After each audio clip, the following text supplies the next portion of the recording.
influence. Oh, you blame Americans, rather than saying, is there a flaw in our foreign policy? And I think that is the key. Is there a flaw in the foreign policy? The leadership on the Republican Party obviously would have some disagreements with that. The leadership on the Democratic Party also. But if you go to the American people, all of a sudden you find out that 70% plus are sick and tired of this. And they do understand that our foreign policy has consequences. Now, there in your package, there's one particular quote that I think is so important. I want to read it. Because it comes from none other than Paul Wolfowitz, who confirms exactly what I'm saying. And I think this is crucial to answering back to people who want to challenge my patriotism because I happen to disagree with their foreign policy. The issue is foreign policy. It's not patriotism. Okay, on Cliff's notes for Rudy.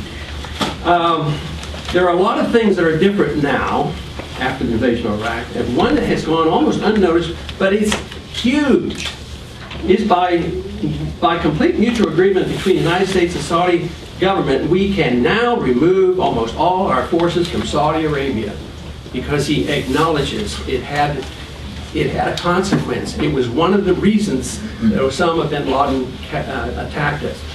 But it also, that statement on Wolfowitz's part reflects a bit of ignorance that doesn't satisfy me either. Because he's assuming, oh, good, that was one of the reasons, listed 4 reasons why Osama bin Laden attacked. Now we can remove the troops from Saudi Arabia. But what he doesn't understand is the definition of Arabia. Arabia is the entire peninsula, including Iraq. It is to take one set of troops from Saudi Arabia and put like 14 bases, invade with 150,000 people, kill a lot of people, build huge embassies, and think that has neutralized, it's absurd. I mean, now we have occupied two Muslim countries and threatening Iran. I mean, the whole thing is we have ratcheted it up, rather than taking a look at the foreign policy and saying, maybe there is a different foreign policy. And the foreign policy I advocate is simply this, that of the traditional pro-American, non-interventionist foreign policy. It's pro-constitution, it's pro-conservative, it's pro-founding fathers, and it means you have a strong national defense, but you don't flaunt it, you don't go looking for trouble. And in the last 100 years, we've had lots of problems. And especially since World War II, we have been so involved. And the other complaint I've had is that we go to war without declaration. We were admonished very strongly by the founders and the Constitution that if you go to war, it should be a total commitment. You should make a declaration, and you should go out and win it, and the people and the Congress and everybody should be behind it. But if you don't, it becomes political. You go in under UN resolutions, it just doesn't work.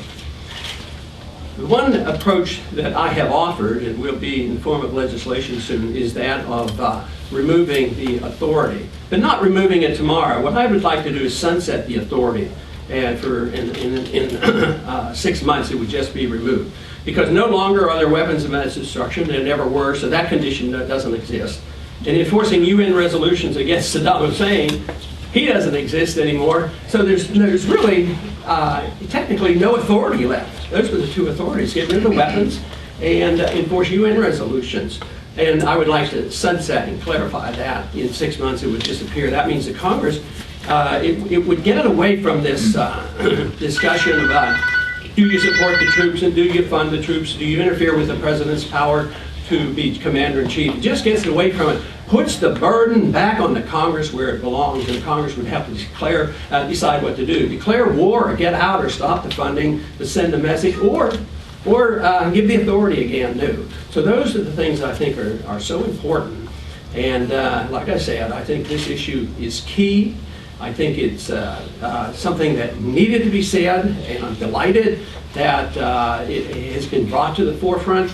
We just need to get away from the demagoguing and the challenging of patriotism and get to the real point that they don't want to talk about, and that's the foreign policy of this country and why we ought to have changes. I would like now, excuse me again, to introduce Michael Scheuer, who's spent 23 years in the CIA and just happens to be an expert in this area and has the credentials to back it up. Michael.